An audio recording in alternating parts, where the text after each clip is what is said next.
கிறிஸ்துவுக்குள் பிரியமானவர்களே, கர்த்தரும் இரட்சகருமாய் இயேசு கிறிஸ்துவின் ஈடிய நாமத்தினாலே உங்கள் யாவருக்கும் என் அன்பின் வாழ்த்துக்களை தெரிவித்துக் கொள்கிறேன். தேவனருளிய அப்பம் பிரேயர் மினிஸ்ட்ரி சேனல் மூலியமாக உங்களோடு சந்திப்பதில் மிகுந்த மகிழ்ச்சி அடைகிறேன். இந்த நாளிலும் நாம் ஒரு பகுதியை தியானிக்க போகிறோம்.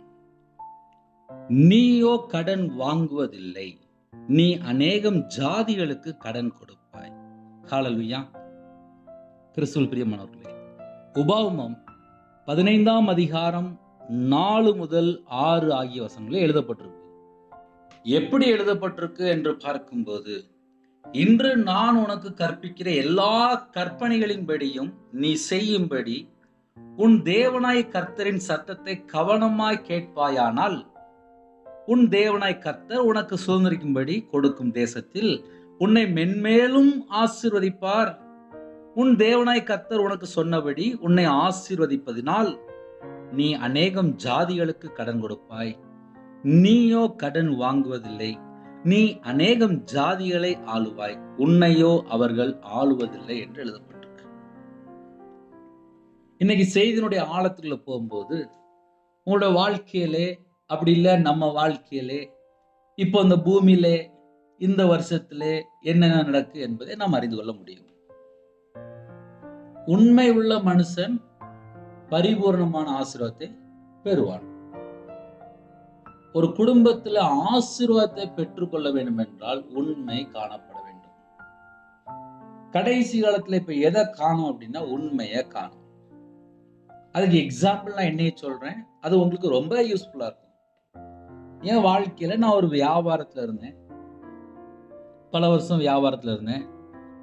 சின்ன வயசுல நான் சர்ச்சைக்கு போவேன், ஆனால் கையில பைபிள் எடுத்து வாசிக்க மாட்டேன், முழங்கால் போட்டு ஜெபம் பண்ண மாட்டேன். ஞாயிற்றுக்கிழமை மட்டும் ஒரு கடமைக்கு ஒரு அரை மணி நேரம் சர்ச்சைக்கு போயிட்டு வந்துடுவேன். கடையில கத்தாழத்தை போட்டிருப்பேன், எலுமிச்சப்பழம் ஒரு கிளாஸ்ல வச்சிருப்பேன், கல்லாப்பேட்டில் வத்தல் போட்டு வச்சிருப்பேன், மஞ்சள் போட்டு வச்சிருப்பேன், இன்னும் விக்கிரத்துக்கு சில காரியங்கள் கொடுப்பாங்க, பூ போட்டு வச்சிருப்பேன். அப்புறம் கடையில் ஒரு பொம்மை வச்சா பணம் கொட்டுன்னாங்க, அதையும் வச்சிருந்தேன். அப்புறம் நாள் பார்க்கறது, ஜாதகம் பார்க்கறது, அப்புறம் எங்க அப்பா செத்த போட்டோ நான் வச்சிருந்தேன். இப்படி பல காரியங்கள் என்னுடைய வாழ்க்கையில கர்த்தரை விட்டு தள்ளி போறதுக்கு நானே விக்கிரத்துல போய் பணம் கொடுத்துருந்தேன், சொந்த காசுலயே சூனியம் பண்ணியிருந்தேன். இதெல்லாம் என் வாழ்க்கையில் நடந்துச்சு. இது அவ்வளவும் மனைவிக்கு தெரியாது. சரி, மனைவிட்டியாவது உண்மையா இருந்தனா அப்படின்னா உண்மை இல்லை, எல்லாமே பொய் பேசுறது. நிறைய குடும்பத்துல என்ன காணப்படுது அப்படின்னா உண்மையை காணும். ஒரு குடும்பத்திலே எதை காணும் அப்படின்னா உண்மையை காணும். இன்னைக்கு செய்தி என்ன அப்படின்னா, நீயோ அநேக ஜாதிகளுக்கு என்று எழுதப்பட்டிருக்கு, அநேக ஜாதிகளுக்கு கடன் கொடுப்பாய். இன்னைக்கு நம்ம நிலைமை எப்படி இருக்கு என்று நம்ம வேதத்தின்படி அறிந்து கொள்ளும் போது நிறைய குடும்பத்திலே உண்மையே இல்லை. ஏன்னா என் வாழ்க்கையில நான் கையில பைபிள் எடுத்து வாசித்து பார்த்தேன். ஏன் நம்ம வாழ்க்கையில கடன் வருது, ஏன் வாழ்க்கையில பல பிரச்சனை வருது, ஏன் குடும்பத்துக்குள்ளே போராட்டம் வருது, எத்தனையோ காரியத்தை தியானிக்கும் போது கையில பைபிள் எடுத்து வாசிக்கும் போதுதான் அறிந்து கொண்டேன். பொய் உதடுகள் கர்த்தருக்கு அருவருப்பானது என்று எழுதப்பட்டிருக்கு. பொய் உதடுகள் கர்த்தருக்கு அருவருப்பானவைகள். ஏன்னா பொய் பேசும்போது பொய்க்கு பிதா நமக்குள்ள வந்துருவான், அவன் பிசாசு. பொய் உதடுகள் கர்த்தருக்கு அருவருப்பானவைகள். பொய் பேசுகிறவர்கள் நாசம் அடைவான் என்று வேதம் சொல்லுது. பொய்களை பேசுகிறவன் நாசம் அடைவான். என் வாழ்க்கையில நான் வியாபாரத்துல இருக்கும்போது ஒரே பொய் தான்பா பேசிட்டு இருந்தேன். நான் வேணா உண்மையா சொல்றேன். ஆமா, ஏன்னா சில குடும்பத்துல உண்மையா சொன்னாதான் தெரியும். என் வாழ்க்கையில ஒரு 50-55 லட்ச ரூபா கடன் வந்துச்சு. எப்படி வந்துச்சு, ஏன் வந்துச்சு அப்படின்னு சொல்லி கையில பைபிள் எடுத்து வாசித்து பார்க்க ஆரம்பித்தேன். கையில பணமே இருக்காது, ₹1 கூட இருக்காது. நடுரோட்டுக்கு வந்தேன், வீடை விற்றேன், எல்லாத்தையும் வித்துட்டு வந்தேன். நான் கையில பைபிள் எடுத்து வாசிக்கும் போது தெரியுது, பொய்களை பேசுகிறோம் நாசம் அடைவான் அப்படின்னு சொல்லி எழுதப்பட்டிருக்கு.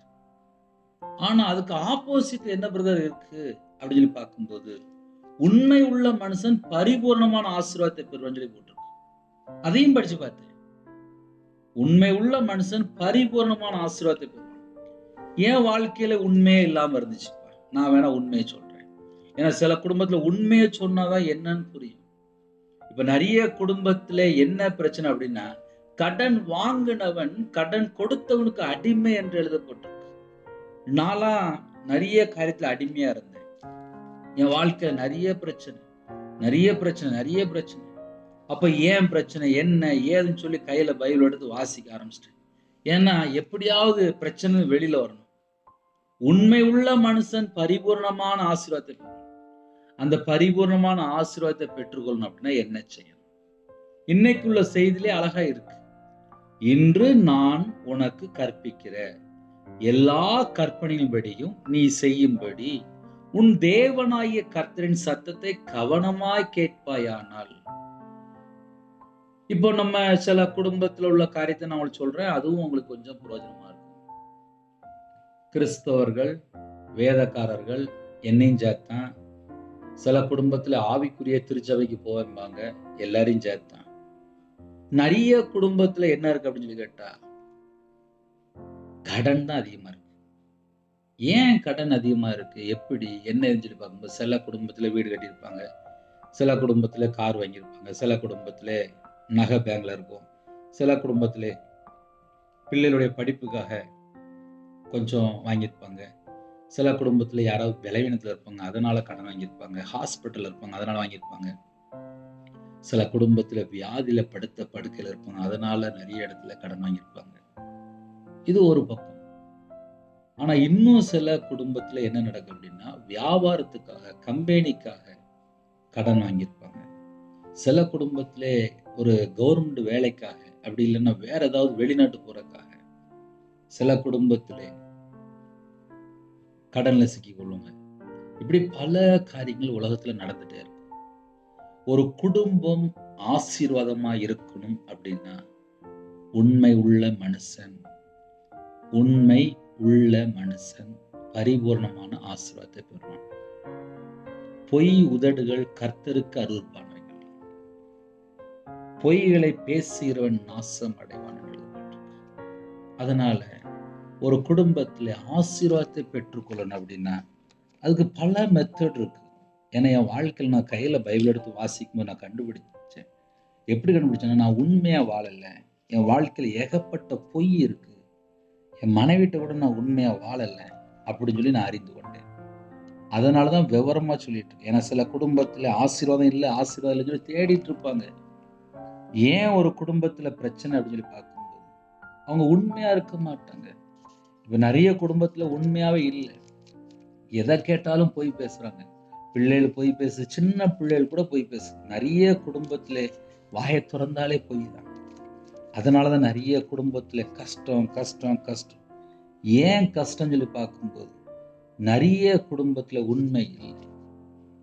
கர்த்தருக்குள் பிரியமானவர்களே, உங்க வாழ்க்கையில ஒருவேளை கடன் அப்படின்னு ஒரு சப்ஜெக்ட்ல யூடியூப் மூலியமாக எங்களுடைய வீடியோ நீங்க கேட்டீங்கன்னா உங்களுக்கு ஒரு ஃபார்முலா சொல்லி தரேனே. நீதிமான் சிரசு மேலே ஆசீர்வாதம் தங்கியிருக்கும் என்று எழுதப்பட்டிருக்கு. இயேசு கிறிஸ்து ரத்தத்தினால கழுவப்பட்டால் எல்லாரும் நீதிமான் தான். அப்ப நம்ம வாழ்க்கையில நம்ம எந்தெந்த பாவ அடிமையில இருக்கிறோம் அதை நம்ம தேவனுடைய சமூகத்திலே அர்ப்பணிக்கணும். அதையும் ஏன் சொல்லிதரேன் அப்படின்னா, நிறைய குடும்பத்துல இஷ்டம் போல வாழ்ந்துட்டு இருப்பாங்க. இஷ்டம் போல வாழ்ந்தா எப்படி ஆசீர்வதிப்பார்? நம்மளே ஜஸ்ட் ஒரு நார்மலா பேசுவோங்க, ஒரு 10 நிமிஷம் செய்தி கேட்குறீங்க, பரவாயில்ல. இப்ப நான் இருக்கேன், நான் துன்மார்க்கனா வாழ்றேன், கர்த்தருக்கு பிரியமெல்லாம் வாழ்றேன், என்னை எப்படி ஆசீர்வதிப்பார்? என்னை ஆசீர்வதிக்கணும்னு சொல்லி தேவனுக்கு விருப்பம் இருக்கு. ஆனா நான் கர்த்தருடைய வார்த்தைக்கு நான் கீழ்ப்படியிலையே. என் வாழ்க்கையில எத்தனையோ மிஸ்டேக் இருக்கு. இப்ப அதான பிரச்சனை. இப்ப நிறைய குடும்பத்துல என்ன பிரச்சனை அப்படின்னா, இஷ்டம் போல வாழ்றாங்க, கர்த்தருடைய வார்த்தை கீழ்ப்படியாம வாழ்றாங்க. அதனால நிறைய குடும்பத்துல ஆபத்து ஆபத்து ஆபத்து. நிறைய குடும்பத்துல மரண தருவாய், தற்கொலை எண்ணங்கள், இப்படி நிறைய காரியம் சொல்லலாம். இதுக்கு பின்னாடி என்னன்னு சொல்லி பார்க்கும்போது உண்மை இருக்காது. நான் உங்களுக்கு வேணா எக்ஸாம்பிள் வேணா சொல்லி தரேன். ஏன்னா என் வாழ்க்கையில நான் பல லட்சங்கள் கடன்ல இருந்ததுனால காலையில் தூங்கி எழுந்துச்சோன்னா போய் பேச ஆரம்பிச்சிடுவேன். ராத்திரி வீட்டுக்கு போய் மனைவிட்டையும் போய் தான் பேசுவேன். எங்க அம்மா அப்போ உயிரோட இருந்தாங்க, எங்க அம்மாட்டையும் போய் தான் பேசுவேன். கடையில் வரவங்கள்ட்ட போய் தான் பேசுவேன். கடன் கொடுக்க முடியலையா பொய், கடன் வாங்கணுமா பொய், திருப்பி கொடுக்க முடியலையா மறுபடியும் பொய் தான் பேசுவேன். வேற வழியே இல்லை. ஏன்னா எப்படியாவது சமாளிக்கணும். சமாளிக்கிறதுக்காக பொய் பேசி அப்படியே அழிஞ்சே போயிட்டேன். சரி, இவ்வளவு முடிஞ்சிட்டு கையில பைபிள் எடுத்து வாசித்து பார்த்தேன். பொய் பேசுகிறவர்கள் நாசம் அடைவான் என்று எழுதப்பட்டுச்சு. அப்பதான் தெரிஞ்சது, ஐயோயோ என் வாழ்க்கையில எல்லாமே பொய்யெல்லாம் இருக்கு. அப்ப நான் இவ்வளவு பெரிய துரோகியாவா வாழ்ந்துட்டு இருக்கேன். அப்ப நான் எப்படிதான் மனம் திரும்பணும், எப்படி வாழணும்? என் வாழ்க்கையில எனக்கு விடுதலை வேணுமே. என்னை கர்த்தர் ஆசீர்வதிப்பாரா? என் குடும்பத்தை ஆசீர்வதிப்பாரா? என் வாழ்க்கை நல்லா இருக்குமா அப்படின்னு சொல்லி கையில பைபிள் எடுத்து வாசிக்க ஆரம்பிச்சேன். நீ போ, இனி பாவம் செய்யாதே, உன் பாவங்கள் உனக்கு மன்னிக்கப்பட்டது அப்படின்னு சொல்லி புதிய ஏற்பாட்டில் எழுதப்பட்டிருக்கு. இதெல்லாம் கையில பைபிள் எடுத்து வாசித்து பார்க்க ஆரம்பித்தேன். இன்னைக்கு உள்ள செய்தியில, இன்று நான் உனக்கு கற்பிக்கிற எல்லா கற்பனைகளின்படியும், அந்த வேலை நீங்க நல்லா நிப்பாட்டி வாசிக்கணும். எல்லா கற்பனைகளின்படியும் அப்படின்னா என்ன அர்த்தம் அப்படின்னா, நீங்க முதல்ல கையில பைபிள் எடுத்து வாசிக்கணும். சில குடும்பத்துல கையில பைபிள் எடுத்து வாசிக்காம 50 வயசு 60 வயசு ஆயிட்டு. இப்ப நிறைய குடும்பத்துல கையில பைபிள் எடுத்து வாசிக்க நேரம் இல்லை. ஒன்லி செல்போன் தான், வாழ்க்கையே செல்போன் தான். தூங்குனா பக்கத்துல செல்போனு, எந்திரிக்கும் போது பக்கத்துல செல்போனு, பாத்ரூம் போகும்போது அங்கேயும் செல்போனு, ட்ரெயினில் போகிறாங்களா அங்கேயும் செல்ஃபோனு, மனைவிட்ட பக்கத்தில் இருக்கும்போது அங்கேயும் செல்ஃபோனு, அம்மாட்ட பேசும்போது அப்பவும் செல்ஃபோனு, சர்ச்சுக்குள்ளேயே செல்ஃபோன் கொண்டு போக ஆரம்பிச்சிட்டாங்க. சர்ச்சுக்குள்ளே இருக்கும்போது செல்ஃபோன் தான், அங்கேயும் செல்ஃபோன் தான் பார்த்துட்டு இருக்கிறாங்க. ஆக மொத்தம் கர்த்தரை விட்டு தள்ளி போறதுக்கு எத்தனையோ காரியங்கள் வந்துட்டே இருக்கு. நம்ம என்ன தெரியுமா செய்யணும்? எல்லா கற்பனையின்படியும் நீ செய்யும்படி. அப்ப நம்ம கற்பனையின்படி நம்ம வாழ்றதுக்கு பழகணும். உன்னை போல பிறனை நேசி. முதலாவது தேவனோட ராஜ்யத்தை தேடணும். அவர் மேல எவ்வளவு அன்பா இருக்கிறோம். நமக்காக ஜீவனை தந்திருக்கிறார். இன்றும் நமக்காக பிதனிடத்தில் பரிந்து பேசுகிறார். நம்முடைய பாவம், நம்முடைய அக்கிரமம், நம்முடைய தலைமுறை சாபம் எல்லாவற்றையும் சிலுவையில் சுமந்தவர். அவர்கிட்ட மனம் திரும்பியாச்சுன்னா போதும். அப்பா, என் வாழ்க்கையில 30 லட்சம் கடன் இருக்குப்பா, என் வாழ்க்கையில 2 கோடி ரூபா கடன் இருக்குப்பா, என் வாழ்க்கையில 3.5 கோடி ரூபா கடன் இருக்குப்பா, என் வாழ்க்கையில வீடு ஃபுல்லா கடனாதான்ப்பா இருக்கு, நகை கடனா இருக்குப்பா, பேங்க்ல இத்தனை லோன் இருக்குப்பா, எனக்கு இஎம்ஐ இவ்வளவு இருக்குப்பா, குழுவுக்கு இவ்வளவு பணம் அடைக்கணும்ப்பா, ஃபைனான்ஸ்ல இவ்வளவு வாங்கியிருக்கேன்ப்பா, சொந்தக்காரன்ட்ட இவ்வளவு வாங்கியிருக்கேன்ப்பா, தெரிஞ்சவன்ட்ட இவ்வளவு வாங்கியிருக்கேன்ப்பா, திருப்பி கொடுக்க முடியலப்பா, எனக்கு உதவி பண்ணுங்கப்பா, எனக்கு உதவி பண்ணுங்கப்பா, எனக்கு உதவி பண்ணுங்கப்பா அப்படின்னு சொல்லி அவர் பக்கம் மனம் திரும்பி அவருடைய சமூகத்துல அர்ப்பணித்து தாழ்த்தி கெஞ்சி கேட்கும்போது அவர் மனம் இறங்குவார். அதுக்கு நான் சாட்சியா இருக்கேன். என் வாழ்க்கையில எத்தனையோ கஷ்டம் இருந்துச்சு, எவ்வளவோ உபத்திரம் இருந்துச்சு, செத்து போற அளவுக்கு பிரச்சனை இருந்துச்சு, நிந்தை இருந்துச்சு, அவமானம் இருந்துச்சு, எல்லாராலும் ஒதுக்கப்பட்டவன், கண்ணீர் வாழ்க்கையா இருந்துச்சு. 5 வருஷம் அழுதுருக்கேன். 1 நாள் இல்லை, 2 நாள் இல்லை, 5 வருஷம் அழுதுருக்கேன். சில குடும்பத்திலே கடன் நிமித்தமா தற்கொலை எண்ணங்கள், மரண பயம். பயப்படாதீங்க. கர்த்தர் உங்களை ஆசீர்வதிச்சிட்டாருன்னா போதும். நீங்க அநேகம் ஜாதிகளுக்கு கடன் கொடுக்கலாம். வசனத்தை நல்லா வாசித்து பாருங்க, தெரியும். நீ அநேகம் ஜாதிகளுக்கு கடன் கொடுப்பாய், நீயோ கடன் வாங்குவதில்லை. இந்த வசனத்தை சொல்லி ஜீவிங்களேன். ஏன் கஷ்டப்படுறீங்க? வசனம் ஜீவனமாயும் ஆவியுமாயும் இருக்கிறது. இந்த வசனத்தை நீங்க வாசிக்கும் போதே நம்ம இதயத்துக்குள்ள ஜீவன் வரும், ஆவி வந்துடும். ஆவியான நமக்குள்ள செயல்பட ஆரம்பிச்சிடும். வசனத்தை விசுவாசிக்கும் போது நம்ம வாழ்க்கையில விடுதலை கிடைக்கும். உங்களை உருவாக்குனவர் மட்டும்தான் உங்கள்கிட்ட பேச முடியும். ஏதோ ஒரு சூழ்நிலையில கஷ்டப்படுறீங்களா? பிரச்சனையா இருக்கா? போராட்டமா இருக்கா? வாடகை கூட கொடுக்க முடியலையா? ரொம்ப கடன் இருக்கா? நிம்மதி இல்லாம வாழ்றீங்களா? இது அவ்வளோ நான் அனுபவிச்சிருக்கேன். போதுமா? இது அவ்வளோ நான் அனுபவிச்சிருக்கேன். கர்த்தர் என்னை மறுபடியும் ஆசீர்வதிச்சிருக்கிறார். எப்படி தெரியுமா? இரவும் போலுமா கையில பைபிள் எடுத்து வாசிக்க ஆரம்பிச்சேன். கண்ணீரோடு ஜெபம் பண்ண ஆரம்பிச்சேன். எல்லாருடைய வாழ்க்கையிலுமே மிஸ்டேக் இருக்கும். என் வாழ்க்கையிலும் மிஸ்டேக் இருந்துச்சு. அவருடைய சமூகத்திலே அர்ப்பணிக்க ஆரம்பிச்சேன். அப்பா, நான் உண்மையா வாழலப்பா, நான் இஷ்டம் போல வாழ்ந்திருக்கேன், என்னை மன்னிப்பீங்களா அப்படின்னு சொல்லி ஜெபிக்க ஆரம்பிச்சேன். இரவும் போலுமாக வேதத்தை தியானிக்க ஆரம்பித்தேன். என் வாழ்க்கை கண்டிப்பாக ஆசீர்வதிப்பேன்னு சொல்லி நம்பிக்கையோடு நான் தேவனுடைய சமூகத்துல கண்ணீரோடு ஜெபிக்க ஆரம்பிச்சேன். கர்த்தருடைய கிருபையினாலே இந்த நிமிஷம் வரைய தேவனை பரிபூர்ணமா ஆசீர்வதிக்கிறார். காரணம் என்ன? உண்மை உள்ள மனுஷன் பரிபூர்ணமான ஆசீர்வாதத்தை பெறுவான். ஒரு குடும்பத்திலே உண்மை வர வர வர வர ஆசீர்வாதம். இன்று நான் உனக்கு கற்பிக்கிற எல்லா கற்பனையின்படியும் நீ செய்யும்படி உன் தேவனாய கர்த்தரின் சத்தத்தை கவனமாய் கேட்பாயானால், இப்ப யாரெல்லாம் இந்த சத்தத்தை கவனமா கேட்கிறீங்களோ உங்க வாழ்க்கையில ஒரு விடுதலை உண்டு. உன் தேவனாய கர்த்தர் உனக்கு சுதந்திரிக்கும்படி கொடுக்கும் தேசத்தில் உன்னை மென்மேலும் ஆசீர்வதிப்பார், மென்மேலும் ஆசீர்வதிப்பார் என்று எழுதப்பட்டிருக்கு. அப்ப நம்ம எந்த தேசத்துல இருக்கிறோமோ அந்த தேசத்தை முதல்ல ஆசீர்வதிச்சுவார். உன்னை மென்மேலும் ஆசீர்வதிப்பார், உன் தேவனாய் கர்த்தர் உனக்கு சொன்னபடி உன்னை ஆசீர்வதிப்பதினால். அந்த வேடை நீங்க நல்லா கவனிக்கணும். தேவன் நம்ம குடும்பத்தை ஆசீர்வதித்தால் மட்டும்தான் நம்ம வாழ்க்கையில நம்ம கடன் கொடுக்கிறவர்களா மாற முடியும். நீ அநேகம் ஜாதிகளுக்கு கடன் கொடுப்பாய் என்று எழுதப்பட்டிருக்கு. அப்ப என்ன செய்யணும் அப்படின்னா, பரலோகத்துல தேவன் என்னை ஆசீர்வதி, என்னை ஆசீர்வதிக்கும் போதுதான் ஐஸ்வர்யம் பெருகும், சம்பத்து பெருகும், பல்கி பெருக முடியும். அப்பதான் நம்ம மற்றவர்களுக்கு கடன் கொடுக்கிறவர்களாக மாற முடியும். தேவன் என்னை ஆசீர்வதிச்சிட்டாருன்னு வச்சுக்கோங்களேன், அந்த வசனம் அப்படிதான் அழகா எழுதப்பட்டிருக்கு. உன் தேவனாய் கர்த்தர் உனக்கு சொன்னபடி உன்னை ஆசீர்வதிப்பதினால் நீ அநேகம் ஜாதிகளுக்கு கடன் கொடுப்பாய். அநேகம் ஜாதிகளுக்கு என்று எழுதப்பட்டிருக்கு. நீயோ கடன் வாங்குவதில்லை, நீ அநேகம் ஜாதிகளை ஆளுவாய் என்று எழுதப்பட்டிருக்கு. உன்னையோ அவர்கள் ஆளுவதில்லை. இன்னைக்கு நிறைய குடும்பத்துல கடன் வாங்கினதுனால நிம்மதி இல்லை. சில குடும்பத்துல வீடுலாம் ஏலத்துக்கு போற அளவுக்கு பிரச்சனை ஓடிட்டு இருக்கு. பேங்க்ல மாசம் மாசம் இஎம்ஐ கட்ட முடியல, குழுவுக்கு பணம் கட்ட முடியல, பர்சனல் லோன் கட்ட முடியல, பிசினஸ் லோன் கட்ட முடியல, ஓடி லோன் கட்ட முடியல, விவசாய லோன் கட்ட முடியல. சில குடும்பத்திலே கடன் மொத்தமா குடும்பம் பிரிஞ்சு போயிட்டு, சில குடும்பத்திலே வீட்டுல கணவன் மனைவிக்குள்ள ஐக்கியம் இல்லை. வரக்கூடிய பணம் ஃபுல்லாவே மாசம் மாசம் மாசம் பேங்க்கே போயிட்டு இருக்கு. சில குடும்பத்துல ஃபைனான்ஸ்க்கே போயிட்டு இருக்கு. சில குடும்பத்துல வாங்கினோட திருப்பி திருப்பி கொடுத்துட்டே இருக்கிறாங்க.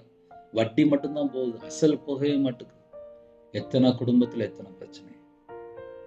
அப்ப நம்ம குடும்பத்தை தேவன் ஆசீர்வதிக்க வேண்டும். தேவன் ஆசீர்வதிக்கும் போது நம்ம வீட்டுல எல்லாமே பலுகி வரும். ஒரே வார்த்தை தான், அப்பா நம்ம குடும்பத்தை ஆசீர்வதிக்கணும். பரலோகத்துல தேவன் நம்ம குடும்பத்தை ஆசீர்வதிக்கணும். இயேசு கிறிஸ்து நாமத்தினால என் குடும்பத்தை ஆசீர்வதிங்கப்பான்னு சொல்லி வாயை திறந்து நம்ம கேட்போமே, நம்ம குடும்பத்தை ஆசீர்வதிப்பார். உன் தேவனாய் கர்த்தர் உனக்கு சொன்னபடி உன்னை ஆசீர்வதிப்பதினால். அந்த வேடை நீங்க நல்லா கவனிக்கணும். ஆசீர்வதிப்பதினால் உன்னை மென்மேலும் ஆசீர்வதிப்பார் என்று எழுதப்பட்டிருக்கு. மென்மேலும் ஆசீர்வதிப்பார். நீ அநேகம் ஜாதிகளுக்கு கடன் கொடுப்பாய், நீயோ கடன் வாங்குவதில்லை. நீ அநேகம் ஜாதிகளை ஆள்வாய், உன்னையோ அவர்கள் ஆள்வதில்லை. எல்லாமே வாக்குத்தத்தம் தான். உங்க வாழ்க்கையிலே வாக்குத்தத்தம் நிறைவேற இந்த வசனம்லாம் சொல்லி ஜெபிங்க. உங்களுக்கு ஒருவேளை ஜெபிக்க வேண்டும் என்று விரும்பினால் 9363064181 நம்பருக்கு தொடர்பு கொண்டால் நாங்கள் உங்களுக்காக உங்கள் குடும்பத்துக்காக ஜெபிப்போம். இப்போ நம்ம இருக்கிற இடத்துல கண்களை மூடி ஜெபிப்போமா? கடன் பிரச்சனைக்காக கண்களை மூடி நாம் ஜெபம் செய்வோம். எங்களை அதிகமாய் நேசிக்கலாம் அன்பு நிறைந்த பரிசுத்தமுள்ள நல்ல பிதாவே, உண்மை நன்றியோடு துதிக்கிறோம் சுதிக்கிறோம்ப்பா.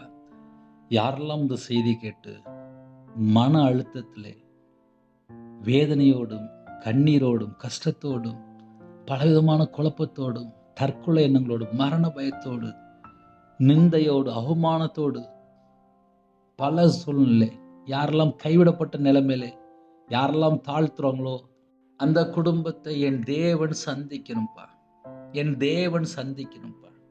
உண்மை உள்ள மனுஷன் பரிபூர்ணமான ஆசீர்வாதத்தை பெறுவான். யாரெல்லாம் அர்ப்பணிக்கிறாங்களோ அந்த குடும்பம் பரிபூர்ணமாக ஆசீர்வதிக்கப்படட்டும். என் இயேசு கிறிஸ்து ராஜா ஒவ்வொரு குடும்பத்தையும் ஆசீர்வதிக்கணும். நிறைய சூழ்நிலை வேதனையோடு துக்கத்தோடு கண்ணீரோடு ஜெபிக்கிறாங்கப்பா. 1ஆம் தேதி வந்துட்டா ஒரு ப்ரோக்ராம், 2ஆம் தேதி வந்துட்டா ஒரு ப்ரோக்ராம், மாசம் கடைசி வரைய ஒவ்வொரு காரியத்துக்காக பணம் தேவைப்படுது. பணத்தை மாத்தி மாத்தி அனுப்புறாங்க. ஆனா பத்த மாட்டுக்குப்பா.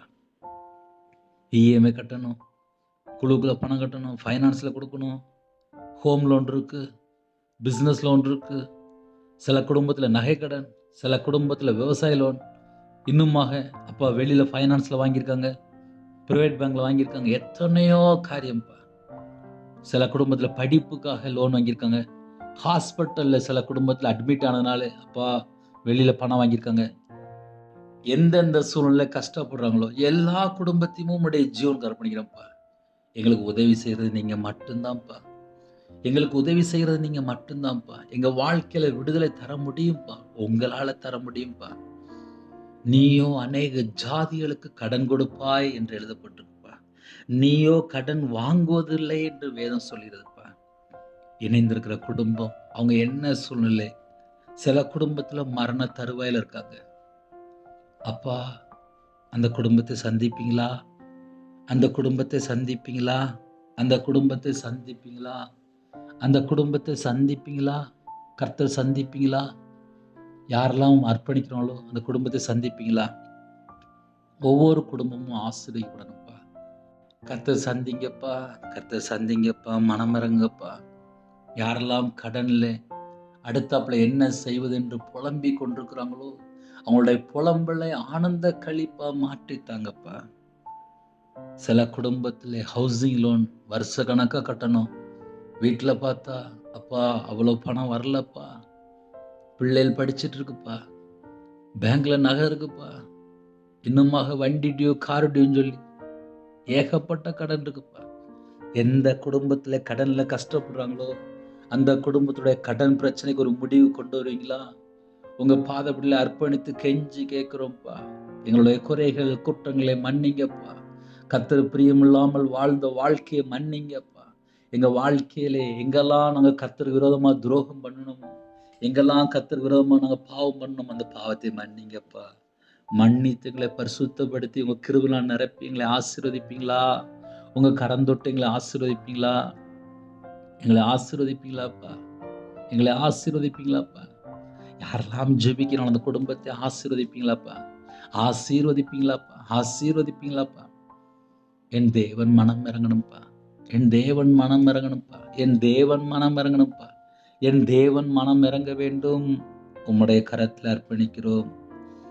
கர்த்தர் மனம் இறங்குங்கப்பா. கர்த்தர் மனம் இறங்குங்கப்பா. கர்த்தர் மனம் இறங்குங்கப்பா. ஒவ்வொரு குடும்பத்தையும் கடன் பிரச்சனை வெளியில கொண்டு வாங்கப்பா. கர்த்தர் மனம் இறங்குங்கப்பா. கர்த்தர் மனம் இறங்குங்கப்பா. கர்த்தர் மனம் இறங்குங்கப்பா. ஒவ்வொரு குடும்பத்தையும் ஆசீர்வதிங்கப்பா. கெஞ்சி கேட்கிறேன்ப்பா. கெஞ்சி கேட்கிறேன்ப்பா. கெஞ்சி கேட்கிறேன்ப்பா. கெஞ்சி கேட்கிறேன்ப்பா. உங்க காலில் விழுந்து கேட்கிறேன்ப்பா. அப்பா ஒவ்வொரு குடும்பத்தையும் ஆசீர்வதிங்கப்பா. இயேசு கிறிஸ்து ரத்தத்தினால, இயேசு கிறிஸ்து நாமத்தினால உங்க பிள்ளைகளுடைய பாவத்தை எல்லாம் மன்னிங்கப்பா. மன்னித்து பரிபூர்ணமாக ஆசீர்வதிங்கப்பா. இயேசு கிறிஸ்து நாமத்தினால ஒவ்வொரு குடும்பமும் ஆசீர்வதிக்கப்படணும். உங்க கிருபையினால ஆசீர்வதிங்கப்பா. அப்பா உங்க கிருபை இறங்கி வரட்டும்ப்பா. உங்க பிள்ளைகளை சந்திங்கப்பா. உங்க பிள்ளைகளை சந்திங்கப்பா. யாரெல்லாம் தாழ்த்தணும் அப்பா, உயிர்ப்பிக்கிற ஆவியானவர் இறங்கி வாங்க ராஜா. அவங்களுடைய பாவத்தை மன்னிங்கப்பா. கர்த்தர் பிரியமில்லாமல் எந்தெந்த காரியத்துல கடன் வாங்கினாங்களோ அந்த பாவத்தை மன்னிங்கப்பா. உங்க பிள்ளைகளுக்கு நீங்க ஆலோசனையா சொன்னீங்க, இங்க வாங்கக்கூடாதுன்னு சொன்னீங்கப்பா. உம்முடைய வார்த்தைக்கு நாங்க மீறிட்டோம்ப்பா. உம்முடைய சத்தத்துக்கு நாங்க செவி கொடுக்கலப்பா. எங்களுக்கு பல முறை ஆலோசனை கொடுத்தீங்கப்பா. உம்முடைய வார்த்தைக்கு நாங்க கீழ்ப்படியலப்பா. நாங்க கீழ்ப்படியாம கடன் வாங்கிட்டோம்ப்பா. எங்களை மன்னிச்சிருங்கப்பா. எங்களை மன்னிச்சிருங்கப்பா. எங்களை மன்னிச்சிருங்கப்பா. எங்களை மன்னித்து ஆசீர்வதிப்பீங்களா? எங்களை மன்னித்து ஆசீர்வதிப்பீங்களா? யாரெல்லாம் ஜெபிக்கலாம் அந்த குடும்பத்தை ஆசீர்வதிப்பீங்களாப்பா? உன்னை மென்மேலும் ஆசீர்வதிப்பார் என்று எழுதப்பட்டிருப்பா. ஒவ்வொரு குடும்பத்தையும் ஆசீர்வதிப்பீங்களா? உன் தேவனாய் கர்த்தர் உனக்கு சொன்னபடி உன்னை ஆசீர்வதிப்பதனால் என்று எழுதப்பட்டிருப்பா. எந்த குடும்பத்திலே தங்களை தாழ்த்துறவங்களோ பரிபூர்ணமாக ஆசீர்வதி ராஜா. ஜீவாதிபதியானவரே, இன்றும் எங்களுக்காக பிதானிடத்தில் பரிந்து பேசுகிறவரே, உங்களுடைய நாம மகிமையும் விடட்டும். இந்த பூமியில் உங்க பிள்ளைகள் சகல காரியத்திலும் ஆசீர்வதிக்கப்படணும். கர்த்தர் கிருபை செய்யுங்க. மனமிறங்கி ஆசீர்வதிங்க. எங்களுடைய குற்றங்களை மன்னித்து ஆசிரிங்க, எங்களுடைய பாவத்தை மன்னித்து ஆசிரிங்க, தலைமுறை சாபத்தை எல்லாம் நீக்கி ஆசிரிங்க. எந்தெந்த குடும்பத்திலே மாந்திரிகம் பிள்ளி சுனியத்திலே கட்டப்பட்ட நிலைமையில இருக்காங்களோ அந்த கட்டுகள் எல்லாம் சுட்டு எரிக்கப்படட்டும். இயேசு கிறிஸ்து ரத்தத்தினாலே, இயேசு கிறிஸ்து நாமத்தை சுட்டு எரிக்கப்படட்டும். ஒவ்வொரு குடும்பத்துக்கு விரோதமா என்னென்ன பொல்லாத சத்துரு கிரியல் அப்பா தடை செய்து கொண்டிருக்கோம், அந்த எல்லா கிரியெல்லாம் இயேசு கிறிஸ்து ரத்தத்தினாலே, இயேசு கிறிஸ்து நாமத்தை சுட்டு எரிக்கப்படட்டும்பா. ஒவ்வொரு குடும்பத்தை கர்த்தர் ஆசீர்வதிக்க வேண்டும். பலகணிகளை திறந்து, பண்டசாலை திறந்து, ஆசீர்வாத கதவுகளை திறந்து உங்க பிள்ளைகளை திருப்தியாக பரிபூரணமாக ஆசீர்வதிங்க ராஜா. கர்த்தருடைய ஆசீர்வாதம் ஐஸ்வர்யத்தை தரும், அதனோடு வேதனை கூட்டார் என்று வேதம் சொல்கிறது. எந்தெந்த குடும்பத்திலே தங்களை தாழ்த்துங்களோ அந்த குடும்பம் இயேசு கிறிஸ்து ரத்தத்தினாலே, இயேசு கிறிஸ்து நாமத்தினாலே பரிபூரணமாக ஆசீர்வதிக்கப்படட்டும். ரீமல ரஷந்தட நமக்கபுது பெக்கேதுனா ரீபலபலபலபரபு ஷகதனமரக்கந்துட்டரபல லாது நிமகடா தடரபல லிபலபலபலபு ஷகதனமரக்கந்துட்டரபல எல்லா குடும்பத்தையும் பரிபூரணமாக ஆசீர்வதிங்க ராஜா. உம்முடைய பாதப்படியிலே சாஷ்டாங்க தாழ்த்திகளை அர்ப்பணித்து கெஞ்சி கேட்கிறோம். ஒவ்வொரு குடும்பத்துடைய தேவைகளும் சந்திக்கப்படட்டும். இந்த மாசத்துல யாருக்கெல்லாம் பணம் கொடுக்க வேண்டும் என்று அப்பா பொய் சொன்னாங்களோ அந்த எல்லா வார்த்தையும் மன்னித்து ஆசீர்வதிங்க. அந்த எல்லா வார்த்தையும் கேன்சல் பண்ணிடுறோம்ப்பா. நாங்க தேவனுடைய பிள்ளை எல்லாருக்கும் உலகத்துக்கு ஒத்த வேஷம் தரக்கூடாதுப்பா. நீயோ அநேக ஜாதிகளுக்கு கடன் கொடுப்பா என்று எழுதப்பட்டு கடன் கொடுக்கிற பிள்ளைலாம் மாறணும்ப்பா. அந்த கிருபை தாங்க. உம்முடைய பாதங்களை தாழ்த்திடும். யாரெல்லாம் ஜெபித்தவங்க எல்லா குடும்பத்தையும் கர்த்தர் ஆசீர்வதிங்க. உங்க நாம மையப்படட்டும். உம்முடைய ஜீவனுக்களை தாழ்த்திடும். இயேசு கிறிஸ்து பிதாவே ஆமென். தேவனுக்கே மகிமை உண்டாவதாக. கர்த்தர் தாமே உங்களையும் உங்கள் குடும்பத்தின் சகல காரியத்தையும் சம்பூர்ணமாக திருப்தியாக கர்த்தர் கூட இந்த ஆசீர்வதிப்பாராக. ஆமென். கர்த்தராகிய இயேசு கிறிஸ்து கிருபையும் பிதாவாகிய தேவனுடைய அன்பும் பரிசுத்தனுடைய ஐக்கியம் இப்பொழுதும் எப்பொழுதும் சதா காலங்களிலும் நம் அண்ணனோடு கொடுப்பதாக. ஆமென். கிறிஸ்துவுக்குள் பிரியமானவர்களே, ஜெபிக்க வேண்டும் விரும்பினால் 9363064181 நம்பர் தொடர்ந்தால் நாங்கள் உங்களுக்காக குடும்பத்துக்கு ஜெபிப்போம். அது மாத்திரமல்ல, ஒருவேளை எனக்கு கடன் ரொம்ப பிரச்சனையாக இருக்குது, ஏதாவது ஆலோசனை வேணும் அப்படின்னா கூட கேளுங்க. ஏன்னா சில குடும்பத்தில் கடனில் கஷ்டப்பட்டுட்டு நிம்மதி இல்லாமல் வாழ்ந்துட்டுருப்போம், வெளியே தெரியாது. ஏன்னா என்னோடய வாழ்க்கையில் நான் ரொம்ப கஷ்டப்பட்டுருக்கேன். உங்களுக்கு ஒருவேளை ஏதாவது தொடர்பு கொள்ளணும்னா இந்த நம்பரில் தொடர்பு கொள்ளுங்க. ஆவியானவர் என்ன சொல்கிறாரோ அந்த வார்த்தை கீழ்ப்படிங்க, உண்மையாக வாழுங்க, ஆசீர்வதிப்பார். கையில் பைபிள் எடுத்து வாசிங்க. என் வாழ்க்கையில் அப்படி தான் விடுதலை கொடுத்தார். கர்த்தர் உங்கள் குடும்பத்தை ஆசீர்வதிப்பார். எங்களுடைய ஊழியக்காக முடிந்தால் ஜெபித்துக் கொள்ளுங்கள். God bless you. Thanks for watching. Please subscribe our channel. Click the like and share. Click the bell. God bless you.